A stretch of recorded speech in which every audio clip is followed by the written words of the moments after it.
They don't know what the fuck they're doing. They don't know what the fuck they're doing. They don't know what the fuck they're doing. They don't know what the fuck they're doing. They don't know what the fuck they're doing. They don't know what the fuck they're doing. They don't know what the fuck they're doing. They don't know what the fuck they're doing. They don't know what the fuck they're doing. They don't know what the fuck they're doing. They don't know what the fuck they're doing. They don't know what the fuck they're doing. They don't know what the fuck they're doing. They don't know what the fuck they're doing.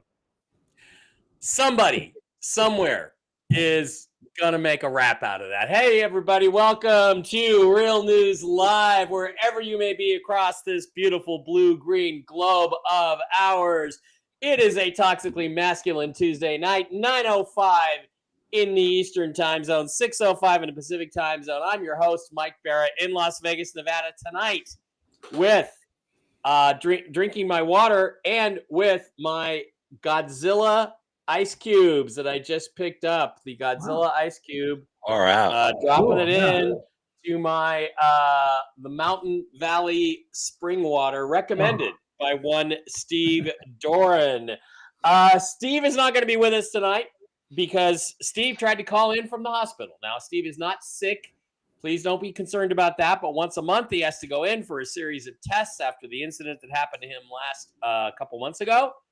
And so he's doing that tonight. He wanted to be on the show. I told him no, to get the fuck out and concentrate on his health. So we're going to leave Steve out of it for now. But I'm joined tonight by the other two members of the crew, the former power trio to my immediate right, the man with whom you cannot, literally cannot spend more than 4 hours in a car with and not come away smarter. Dr. Brooks Agnew. Brooks, what are you up to? How you doing tonight? And what are you drinking? Well, getting close now. The cabinets are coming in tomorrow. Hung ceiling fans today. Managed to keep my sanity. I am drinking coffee, just rehydrating. It's about 186 degrees, I think it was today. Yeah. I think the humidity was right up there too. I hate to tell you this, Brooks, but coffee is not hydrating. Well, sure it is. Absolutely. It counts. Coffee counts. Yeah, so is Dr. Pepper. All right, and the third member of the team for tonight, our pal from Tennessee. You know, TV's Blake Wally. I'm coming to Tennessee in September. Me and Tom Reed are going to be out there. We hope we can get Dr. Brooks to join us for the Alien Fest on September 28th in Nashville. Not that you're anywhere near Nashville or anywhere near Tennessee, because you officially don't, you're not there. No, I'm here.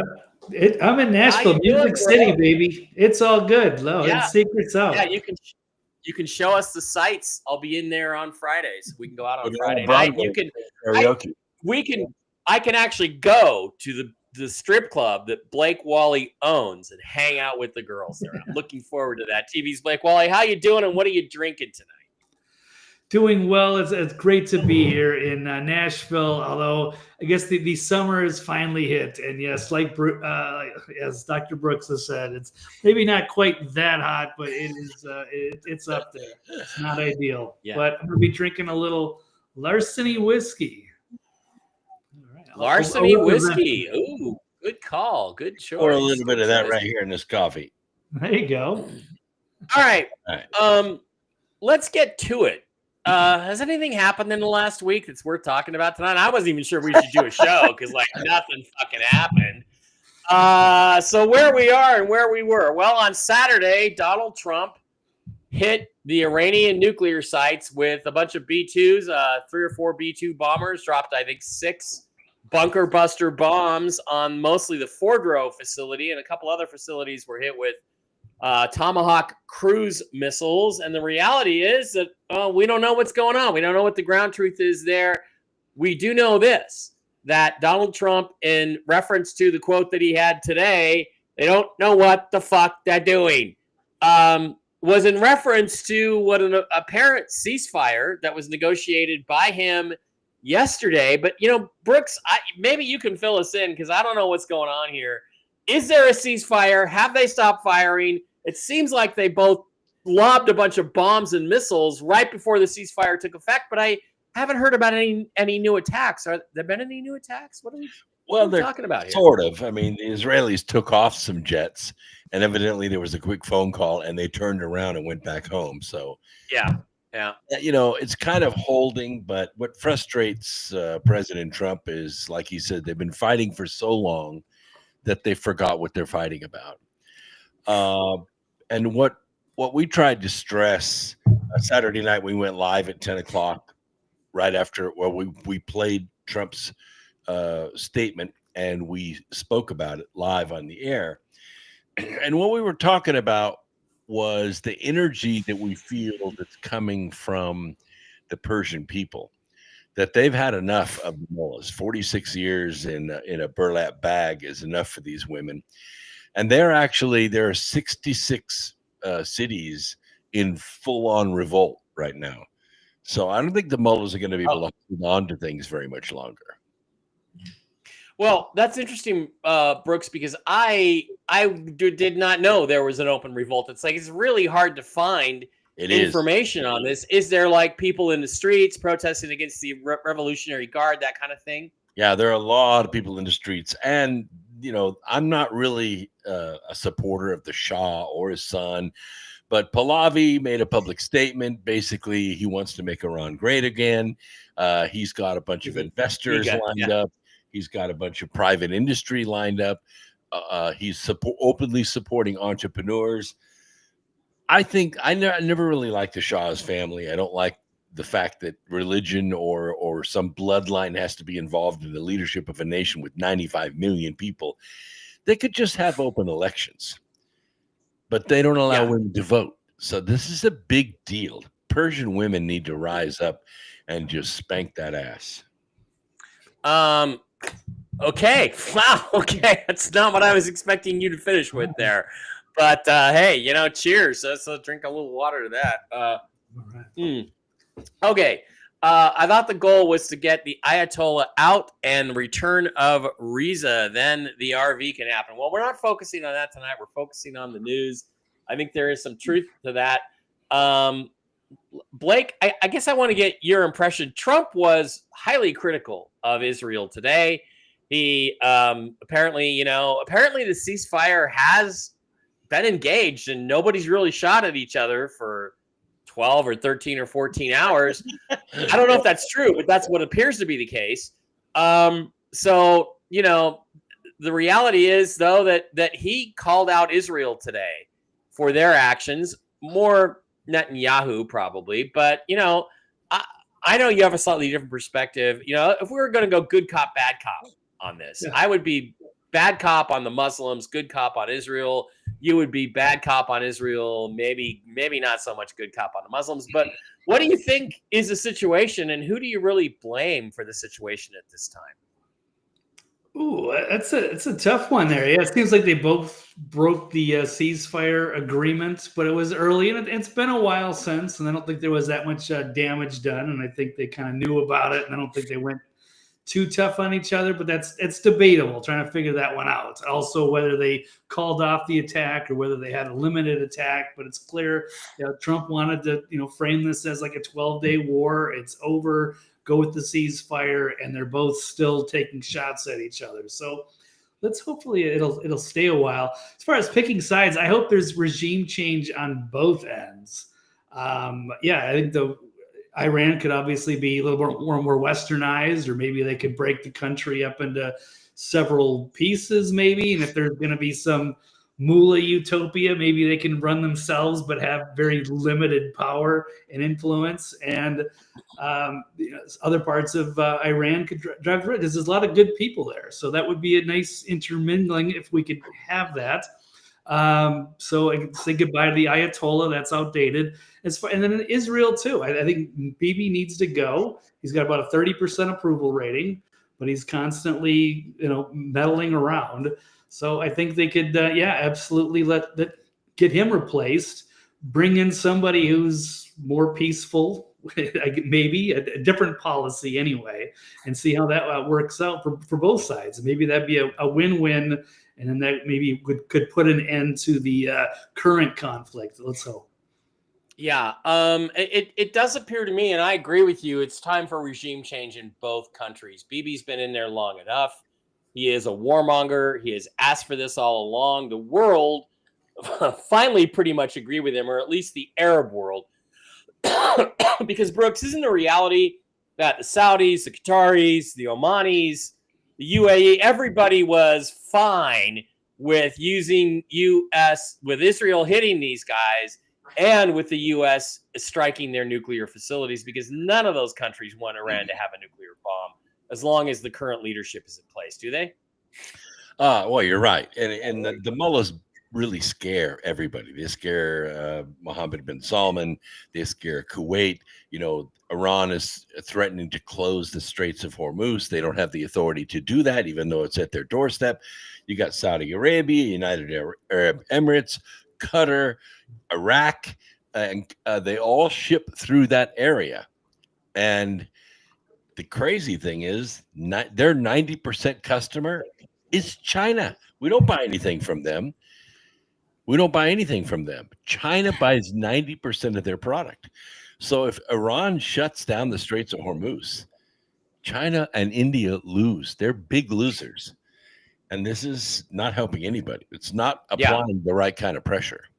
Well, one thing it will do is it will drive up the price of oil, which will increase American domestic production, which I wonder if that isn't secretly what Donald Trump actually wants, is an excuse to ramp up U.S. oil production. Any thoughts on that, Blake? I'm certainly playing in whatever angles he can or could capitalize on. Yeah. I think that's great. So, well, this is quite an extraordinary. The other card in the deck is Russia, because Russia 61% of their gross domestic product is oil and gas. So they are kind of in a box if oil's below $65 a barrel, which it is. They like to see it over $65 a barrel. So as long as oil is cheap, Russia's kind of in a box. I think that's a good thing globally. I think it's a good thing. I personally like to pay, $2.58 a gallon for gasoline. I can handle it.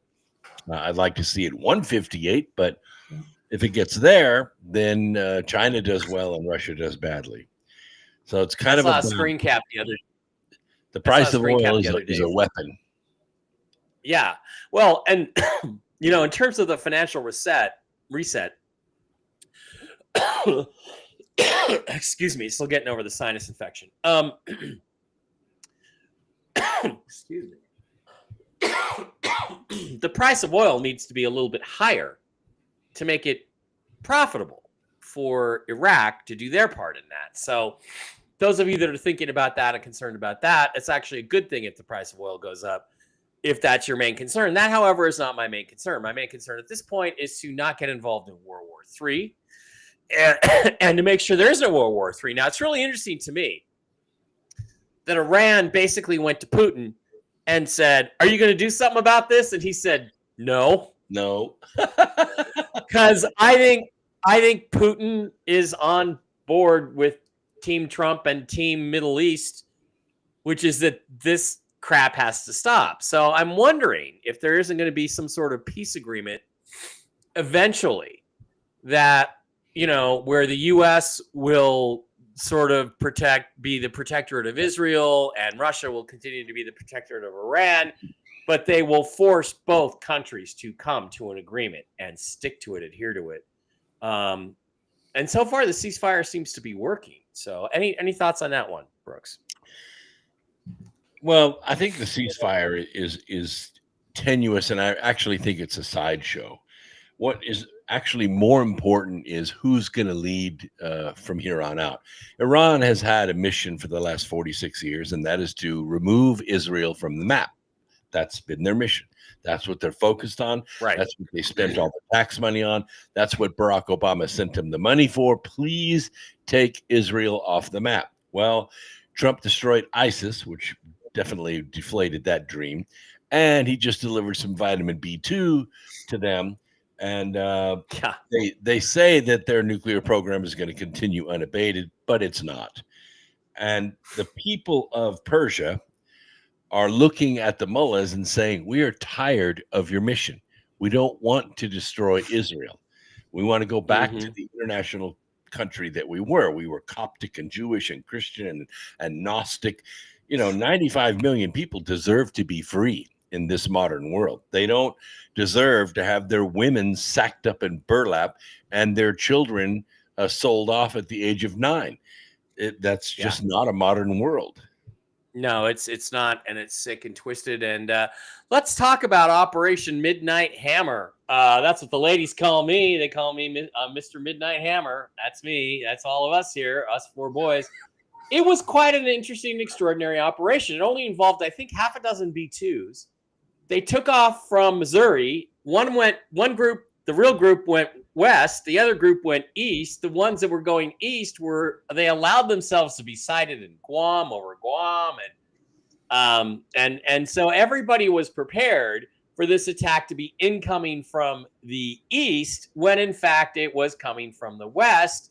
And Israel had previously pretty much taken out most of the air defenses. So they had free hand, not just air supremacy, but air superiority over Iran, and hit these targets. Any thoughts on the ingenuity of that? And is the U.S. military back? Well, there are things years of about this. Men in dresses. The first thing that's brilliant about it is how long it took to plan, and the fact that nobody knew about it. No one in the press, no Democrats, no senators, nobody knew about it. They managed to pull this off without anybody knowing about it. So, when planes are flying west, they have a lot of sunlight for a long time. They're spotted by everybody. Some of those planes took off with those planes as soon as the sun went down, they turned back east and flew their mission, all the way to Tehran or to these sites. Yeah, the Tehran area. Yeah, not a single bullet was fired at them. Nobody knew they were coming. No country they flew over. The Iranians didn't know what was going on, and they have S-300s. They have the S-300 anti-aircraft system sold to them by the Russians, and that worries the Russians. The fact that these bombers could fly subsonically, by the way, into that airspace, drop those bombs, and leave, and their S-300s didn't see a thing. Yeah, that's pretty interesting stuff.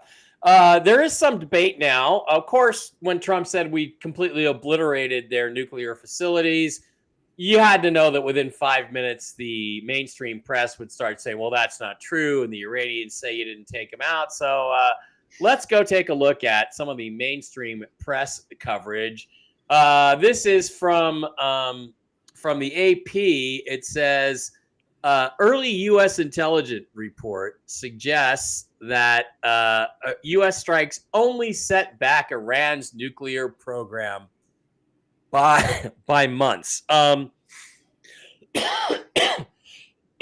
Excuse me again. A U.S. intelligence report, it suggests that Iran's nuclear program was only set back by a few months after U.S. airstrikes and was not completely and fully obliterated, as President Donald Trump has said, according to 2 people familiar with the early assessment.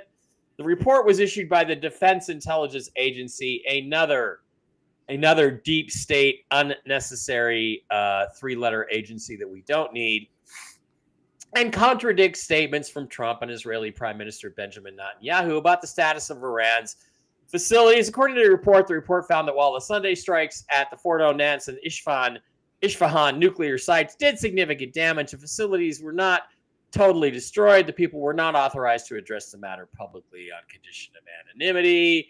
blah blah blah. They still have enriched uranium. The White House pushed back on the DIA assessment, calling it flat out wrong. The leaking of this alleged assessment is a clear attempt to demean President Trump and discredit the brave fighter pilots who conducted a perfectly executed mission to obliterate Iran's nuclear program, said White House Press Secretary Carolyn Leavitt.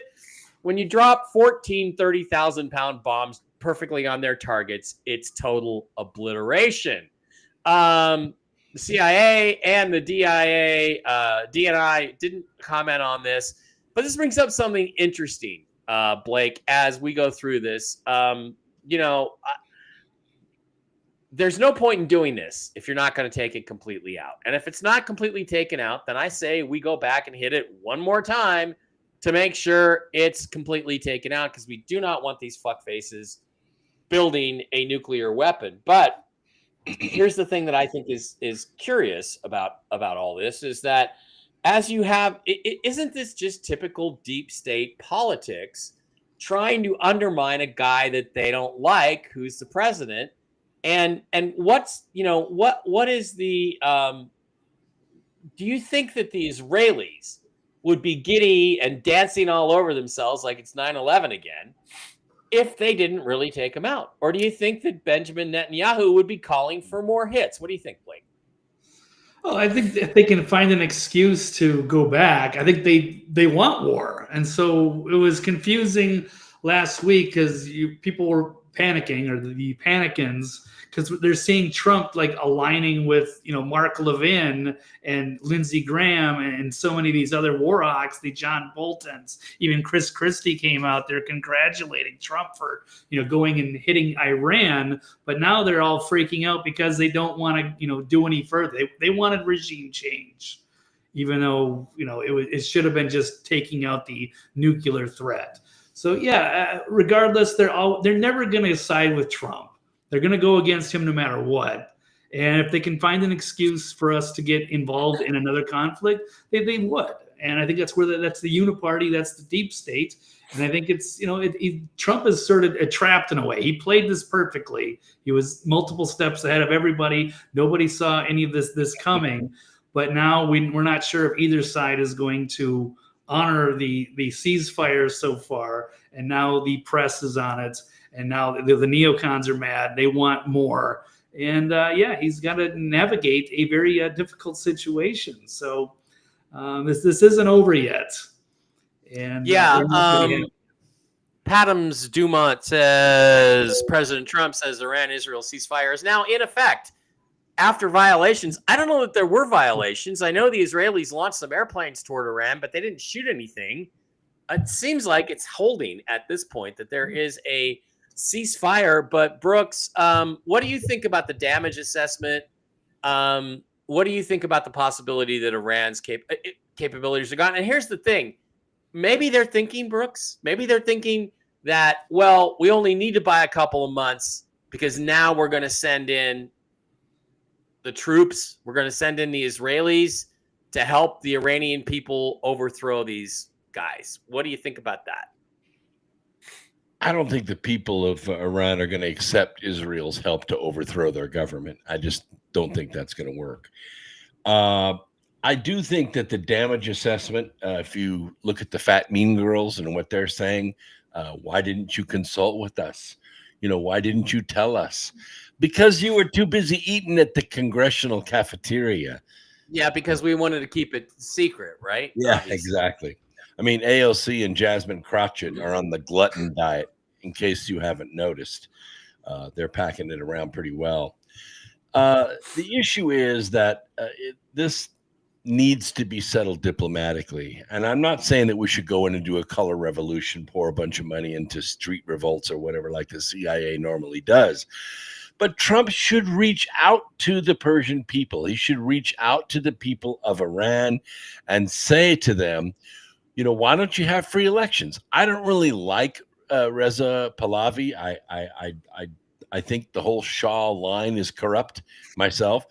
He's just saying whatever he needs to say to get back in power. He's been in exile for a long, long time. This is the Shah's grandson. He was a little boy, yeah. Yeah, he's doesn't have the force of will. It doesn't resonate leadership. Okay. There are smart people in Iran. There are brilliant mathematicians and scientists and engineers that could run for election. They could have a representative government, and they just need to move forward with it. There are 95 million of them and about 280,000 mullahs, and their leader is 86 freaking years old. It's time to make this move and make it diplomatically. Just make them irrelevant. So what if they have 60%, enriched uranium? Now, it doesn't take long to go from 60 to 90. I have a degree in nuclear chemistry. This is not a long process. If you have the equipment. If you have the equipment, though. If right? you have, but then you have Russia, you have China, you have North Korea, all willing to lend them the assistance because they feel like a nuclear empowered mullahs basically levels the playing field between them and Israel. We're not 100% sure that Israel even has nukes. They may have atom bombs, but we don't know if they have hydrogen bombs. We think they do, but they've never really revealed that they do. And it would make a horribly unstable world, or more unstable world, if we had a 10th nation that had a hydrogen bomb. We have 9 now in the world, and it's already unstable enough with Pakistan and India threatening each other. But if you throw leadership in the mix that doesn't care, in fact, they're like Slim Pickens. They would ride the bomb into Tel Aviv, waving their turban over their head. They don't care. Like Slim Pickens. Slim Pickens in Dr. Strangelove. At the end of Dr. Strangelove. It needs to be solved diplomatically. Yeah. Okay, it's interesting. How do you do that? Let's take a look at Reza Pahlavi's latest statement just yesterday. He held a bit of a presser, and he made some very forceful statements about the regime in Iran. That I am establishing a formal channel for military, security, and police personnel to reach out directly to me, my team, and our expanding operation. This is a secure platform to efficiently manage the growing volume of inbound communications and requests from those breaking with the regime and seeking to join our movement. For those patriotic members of our armed forces, the time is now to join the nation. If you do, I will make sure your service to Iran is not forgotten and is celebrated. Okay, so that's what he said. That's what he said. And the reality is that, that these rumors appear to be true, that they have made offers to the leadership in the IRGC and said, this is your last chance to defect, that Israel has told them either you're going to support the Shah and the new regime or we're going to kill you. And we're in a position to kill you. And what do you think about those rumors, Brooks? Do you think that those are true, and do you think that they'll follow through? Well, yes, they are. But I mean, look at the room, okay? Reza Pahlavi was speaking to a room with about 19 people in it. He just doesn't exude leadership. I could just tell you that the Shah's family's been corrupt going back 100 years, going back to the early 1920s. It's been corrupt for a long, long time.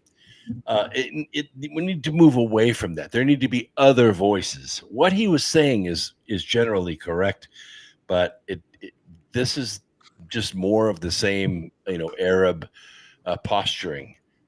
There are more intelligent voices. And by the way, in the chat room, my sources are reliable. There's 66 cities in Iran.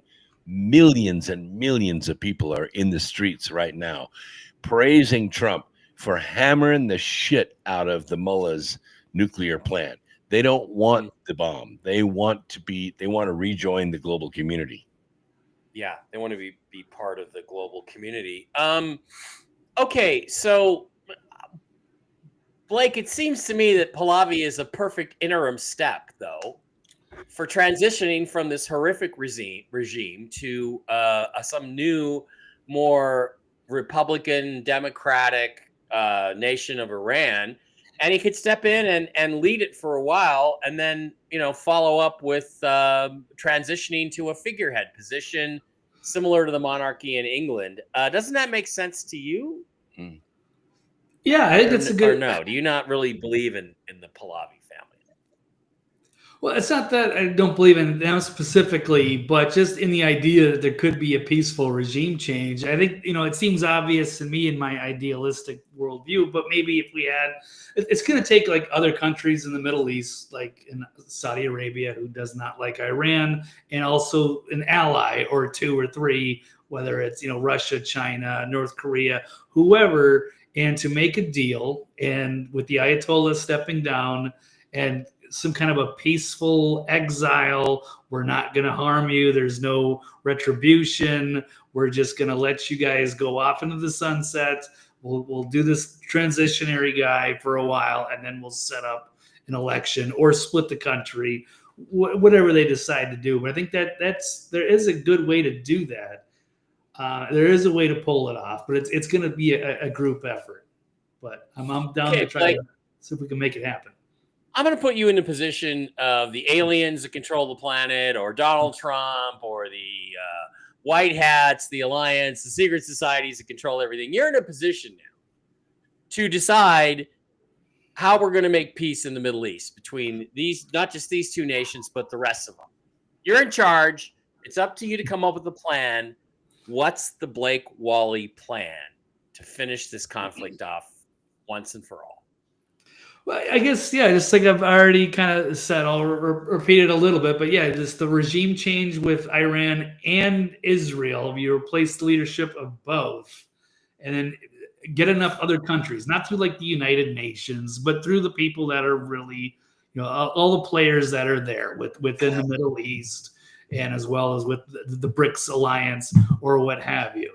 So if you can just change out the leadership, but make it a peaceful one, so you're not just going after, as much as I don't like, Bibi, make him a deal, but he's got to go in exile. He's out of power. He stays away from everything, quarantined, just like the Ayatollah and the mullahs and all of that. And then we can hopefully evolve to another level as far as the world is concerned, and finally make some sort of a resolution for the world peace, if that's possible. And if there was if we were going to be with the aliens or some kind of other alliance, I think it would obviously be in our best interest as a planet to come together as team humanity and work together, because we have to defend ourselves and our interests against the rest of the Galactic Council or whoever is up. The Galactic Federation of Light. No, fuck that. We're the Galactic Light Federation. Fuck you. That's like from Monty Python's Life of Brian. It's classic. Yeah. Brooks, same question. You're in charge. You're Donald Trump. You're negotiating this deal. What are your terms to each party, and what are you going to offer them? Carrot and stick. What are you gonna say to them? Well, I like Blake's idea of taking Bibi and the Ayatollah out, but you also have to take out Volodymyr Zelensky. Then you have to take out Brennan and Jake Sullivan and Susan Rice and Victoria Nuland. Victoria Nuland and that whole CIA group. You got to take them all out because they're the ones, Halliburton, Cheney, that have made the billions. But that's the way the bankers' wars go. That's what happened since 1916, when Alcoa and Reynolds and all these major industrialists came together and said, "Are you crazy? We can sell weapons to both sides." I mean, that's our whole.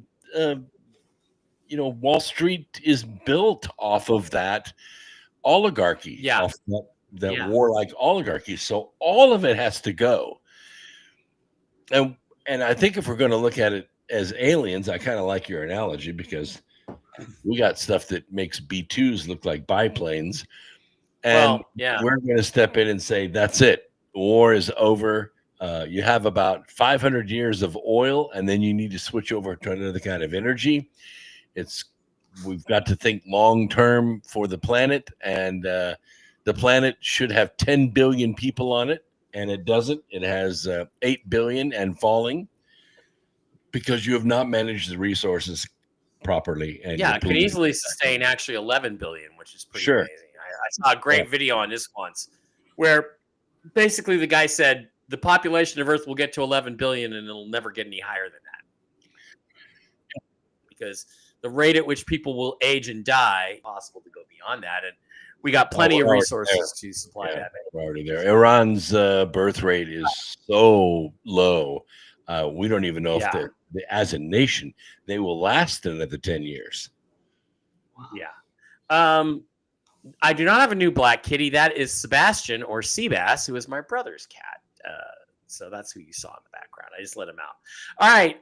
Let's get out of this issue then with one final question.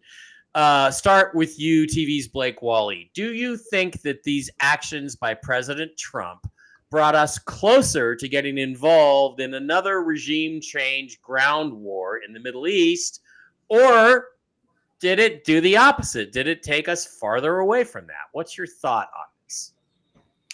Wow, yeah, I guess that my opinion has changed quite a bit just in the last, every day this last week. So yeah, it did appear that he got us close, but then he just went in for this very strategic bombing, which didn't seem to be too bad. And it almost seems like there's some back channel communication there with the Ayatollah. And as much as we, think they're a crazy, fanatical, wacky country, they've been, reasonable on some of these, missile exchanges, whether it was with Israel or going after our base just to save face because they had to retaliate somehow. I think they were reasonable on that. Now I've already forgotten my train of thought on this, Mike. I've already forgot what the question was. Well, just basically, do you think this brings us closer to another Middle Eastern war like the Iraq War, which we still haven't resolved, or do you think it pushes? Right. Okay. So now it seems that it's pulled away, but I think the neocons and Bibi are not happy, and they're gonna go for round 2 somehow. So Trump outplayed us all, tried to get us out of it, and then now they're either gonna try to suck them back in. That's where we're at, I think. Yeah. Brooks, your thoughts on the same question. Does this action by President Trump bring us closer to involvement in another Middle Eastern war, or does it take us actually? Well, I think it takes us further, because Trump's made it really clear he didn't like Iraq. I think it takes us further away because of the level of weaponry that we demonstrated, and the illusion that we have weapons that no one's even seen before that are even more sophisticated than this. We can hit what we want, where we want, and however deeply in the earth we want. And we're now the all-powerful force, and we're saying peace. And I love that message. We're not going to invade you. We're not going to send troops there, but your reign is over. It is now time for peace. I really like that whole message. And I know the Democrats hate it. I know the press hates it because they live on blood. They live on the blood of young men. And Trump is trying to end that. Yeah. Okay, I lied. I do have one more question. Does the Islamic regime in Iran survive this? And by that I mean they're done in the next month or so. Do they survive this, or are they done? Over under on the month, because it's definitely coming to an end. As soon as the Ayatollah is gone, I don't know what they're going to try to replace them with. But well, you don't have to do a time restriction. I'm going to say that. I would say if it doesn't happen in a month, it ain't happening. Yeah, I'm going to take the over on that. I think we're close. We could be looking at a serious regime change sooner than we think, but maybe not within a month. Okay, Brooks, what are your thoughts? Over under, does the Iranian regime, this sick, twisted CIA Jimmy Carter created Islamic regime, do they survive this? Here's what we do know. In Trump's first term, Iran was in a box. They didn't have any money. They had a bunch of sanctions against them. They couldn't move. Hezbollah was quiet. Hamas was relatively quiet. As soon as Biden got back into power, all the sanctions were released. All the money was sent back to the Palestinians, to Hamas, to Hezbollah, to Iran, and everything started back up again. It naturally wants to go to the zone where the mullahs are done. And I think Trump's got 3 years left, and I don't see the mullahs lasting that long. Maybe a month, maybe 2. But there's a tremendous economic pressure now in Iran to move on away from this religious oppression.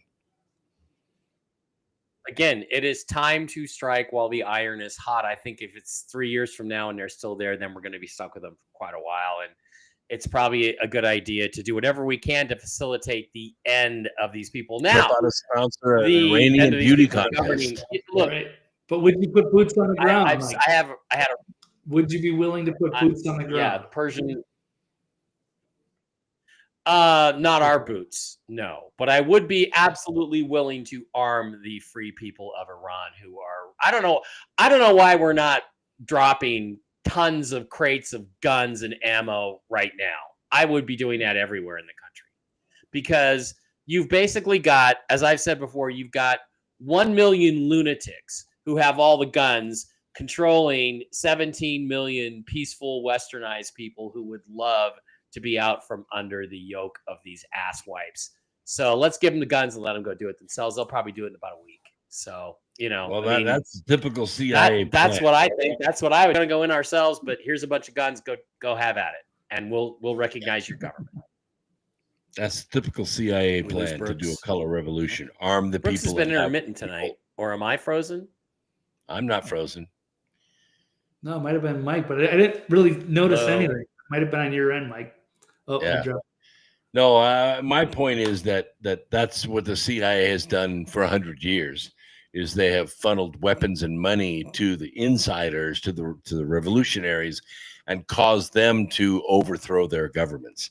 We need to go another path. Instead of sending them weapons, send them television for Iranian beauty contests. Send them free and open internet that can't be blocked by the mullahs. Let the people of Iran speak. Let them be free. Let their voice be heard. And it'll overwhelm them. Sorry, guys. Apparently I dropped out there. Worries. Cox cable. I can't wait for the carbon fiber internet, as my brother called fiber optic internet. Yeah. Coming in here, that would be great. So I would say that this is something we should move on post haste, and because the way you can do it, Brooks, is if there is truly a secretive financial reset plan to go into a new world with new banking rules and everything new, on a new way of dealing with people around money, the Iranians can participate in it, but only if you have a different government. That's probably here's a thought. How about moving the World Cup from LA to Tehran? Well, there you go. There's some economic benefits there.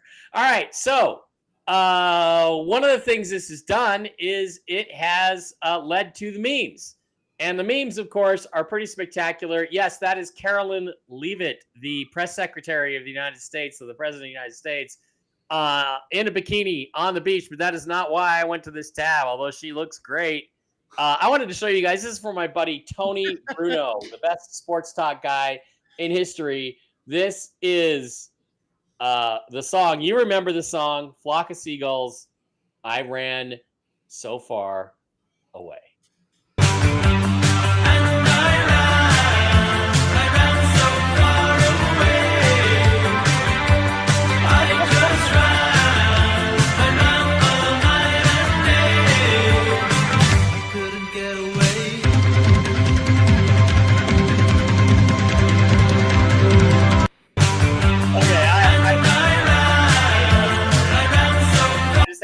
I just had to play that. That to me was a classic bit. What'd you guys think of that particular meme? Donald Trump with the Mike Score Birdman Hawkman haircut. What'd you think about that? It's cool. Flock of Seagulls. Yeah. Classic. I went and saw an 80s band this weekend, or 80s cover band, and they did not play any Flock of Seagulls. And I'm like, I don't know how you can do the 80s without playing some Flock of Seagulls. All right, guys, other things in the news that are a little bit interesting we're going to get into here.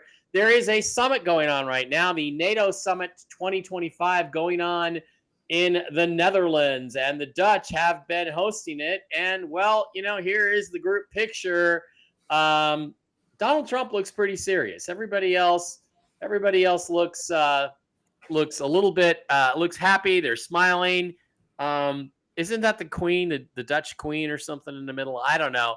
But here's the key piece of news out of this is supposedly Donald Trump has reached an agreement with the members of NATO that they will now pay 5% of their gross domestic product to defend themselves, and we aren't going to pay for it anymore. Blake, I view that as a positive development if it's true. What do you think?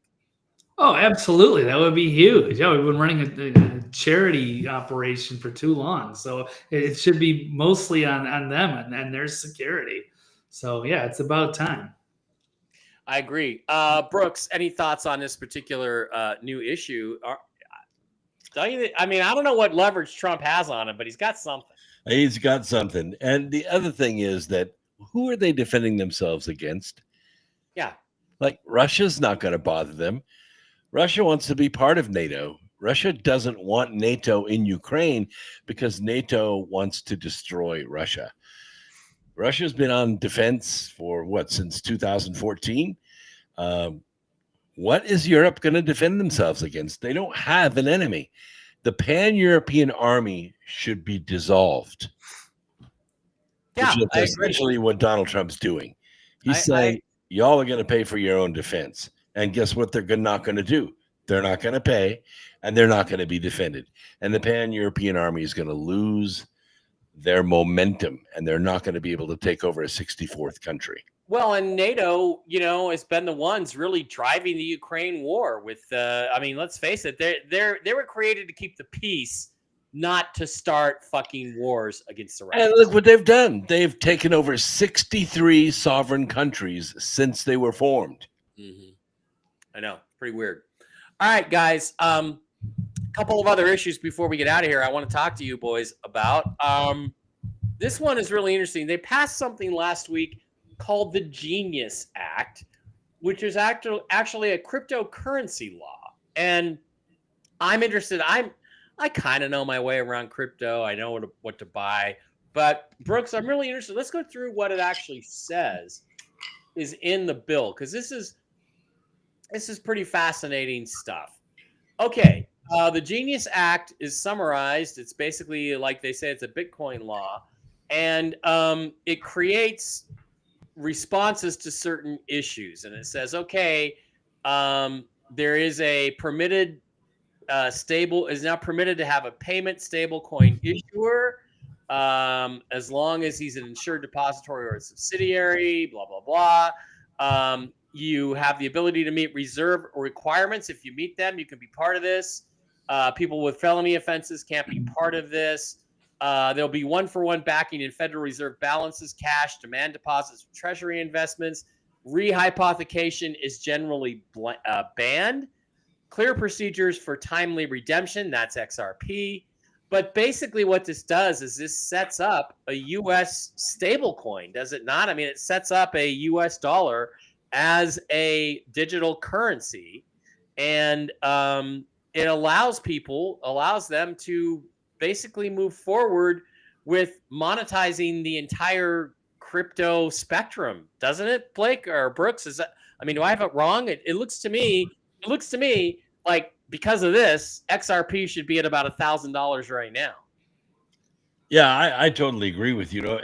Cryptocurrency, and I've made this mistake myself. Cryptocurrency's kind of been an investment for people. They invest in it, they sell it, they trade it, whatever. But its real value is in transactional crypto. Now, I've been using crypto for transactions for about 2 months now, and I do a fair amount of transactions overseas, and it's It's cleaner than banking, other than the fact that Ethereum floats around a little bit, and sometimes I make money, sometimes I lose money. But I'm using it for transactions. I'm not investing in it. I'm converting dollars into Ethereum, and then I'm trading the Ethereum internationally in an instant. And I think that's the value of cryptocurrency, and that's why this stablecoin is so important. I think everybody's going to make that transition. It's going to become a transactional medium and not so much an investment medium. Yeah, and when that happens, people who hold the means of cryptocurrency transactions, which might be something called XRP or XLM, might stand to make a little bit of money on that. Blake, you know cryptos. You're pretty well up on this. What do you think about this Genius Act? And how does it impact the individual's ability to invest and utilize the technology? I think there's pros and cons probably involved in it, but it's certainly huge for crypto. That's going to be a big thing if they can get the stable coin going that legitimizes crypto for the mainstream, and it kind of opens the door for more of a mass adoption and getting people on board with it, and people recognize the dollar. That could also be, beneficial as far as going against BRICS or whoever, or keeping like the world's reserve currency as the dollar.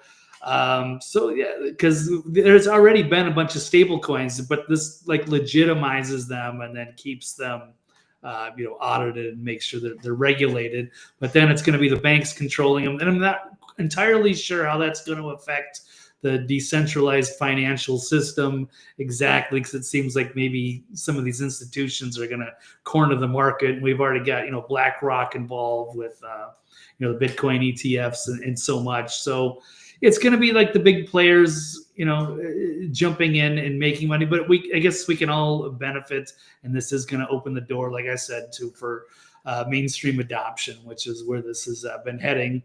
So, and it gives you the framework.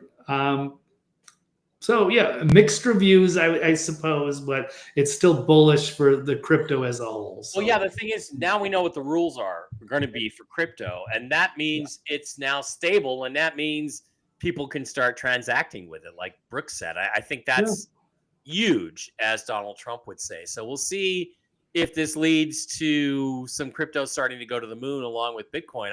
We'll just have to wait and see. But so far, the reaction has been tepid, to say the least. But I wonder what they're waiting for. Is there something else they're waiting for? I don't know. We'll have to wait and see. All right.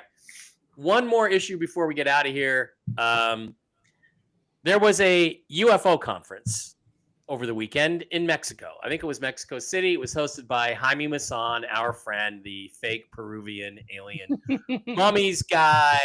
Paola Harris, who used to be a friend of mine, but is one of the most gullible people on the planet, was there, and they displayed something called the Booga Sphere. Now, if you don't know what the Booga Sphere is, I'm going to show you what it is. But here's the thing: it's about a 20-pound ball of metal with etching on it that supposedly was flying over Booga, Colombia, hit some power lines, crashed to the ground, and now is in the possession of very serious UFO researchers like Jaime Maussan and Dr. Stephen Greer. So let's listen to the claims that were made by Greer over the weekend about the so-called Booga Sphere, and then I will tell you the truth, and I'll get your opinions on it, boys.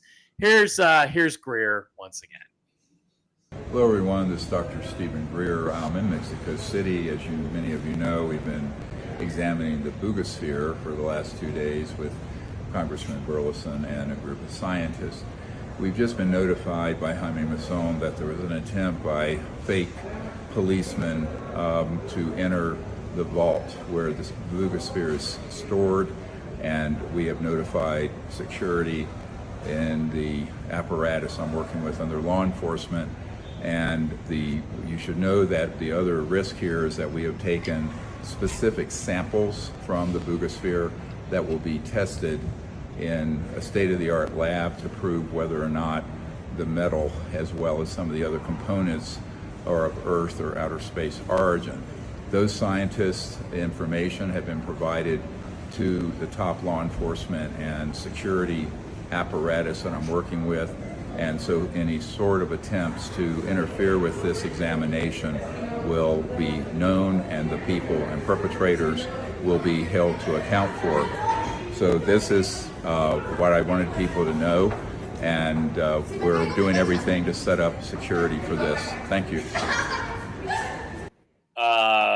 Okay, so that was Dr. Stephen Greer, who, by the way, is not any kind of scientist, physicist, or engineer.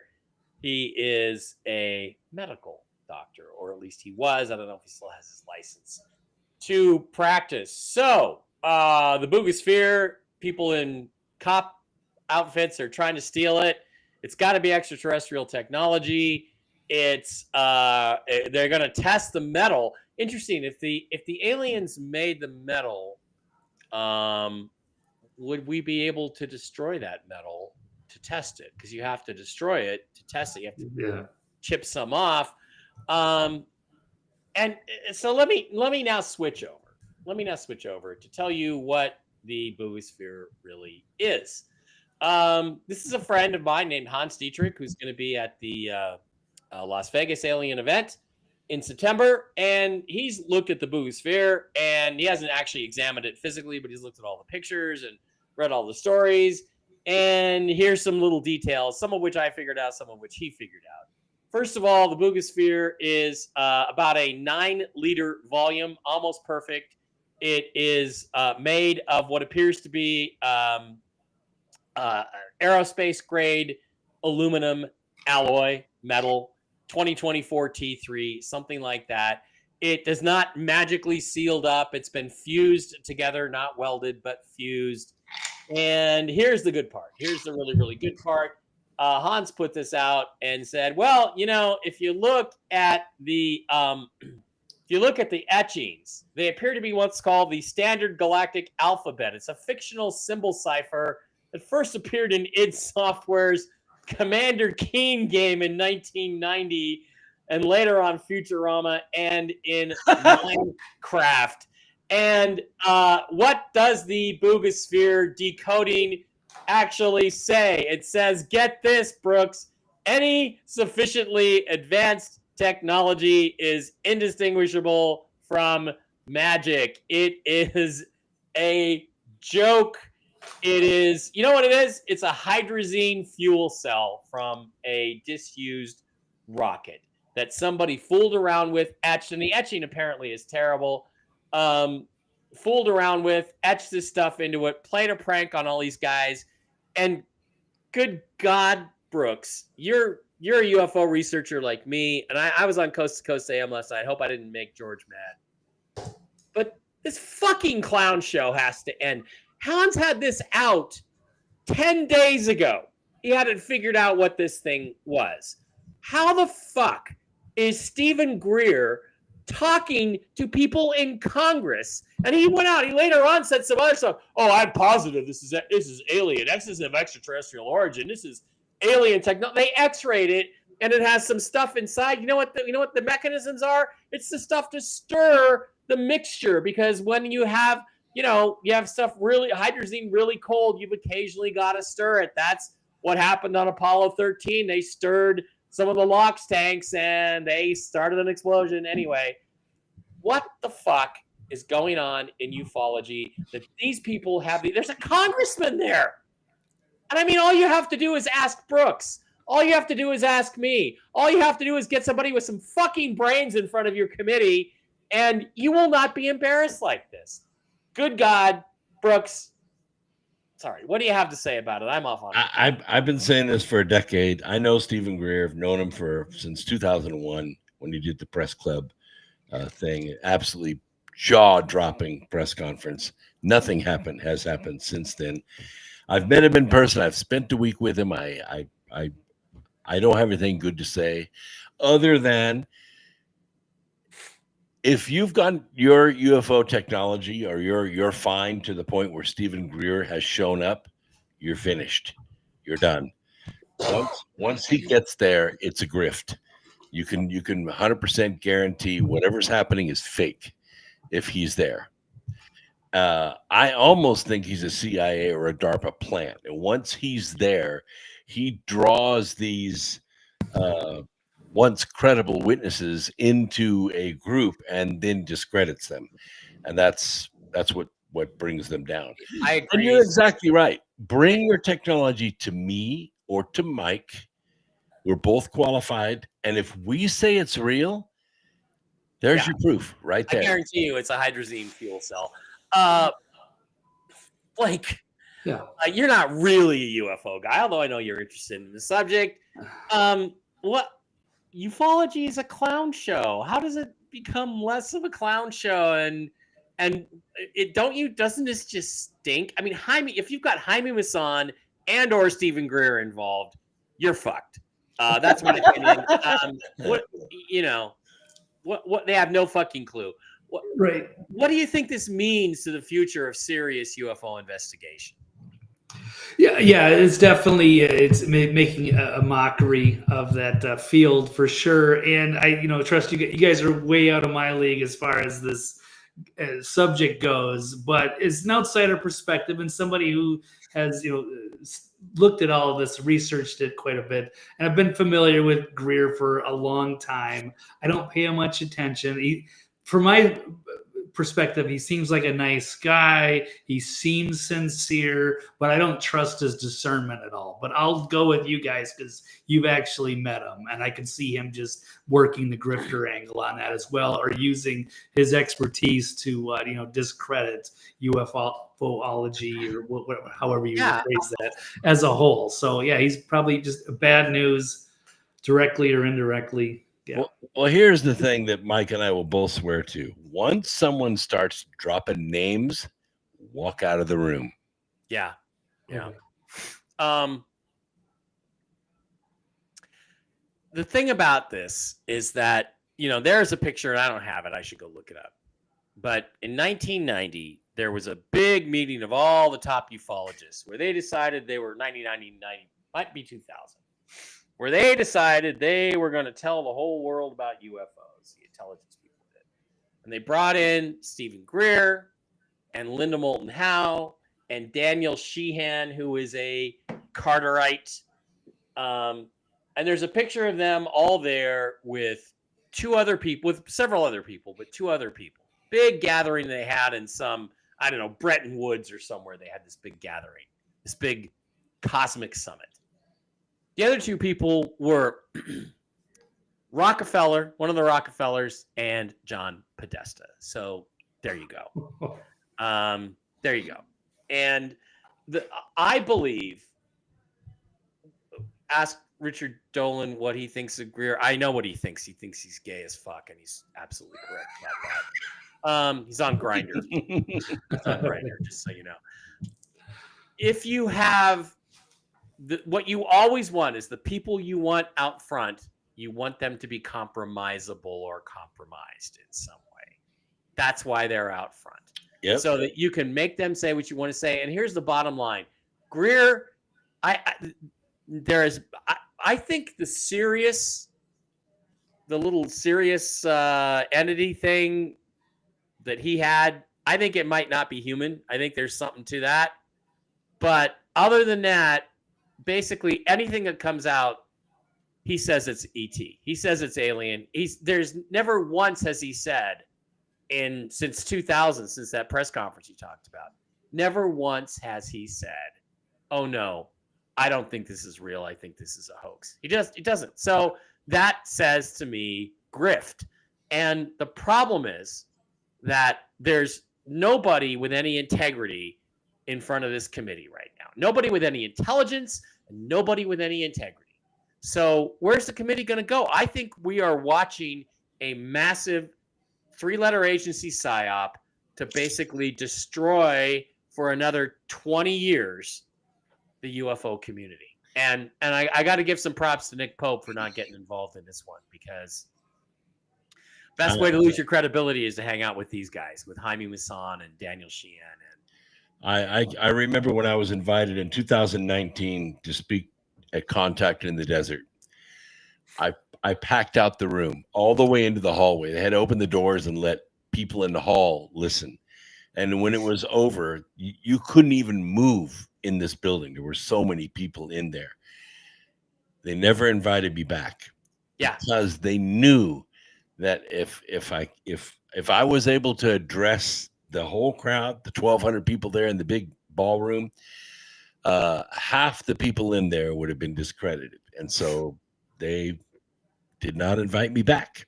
Also, one of the reasons why I've not been back since like 2022, because they're afraid I'll show up and tell people the truth.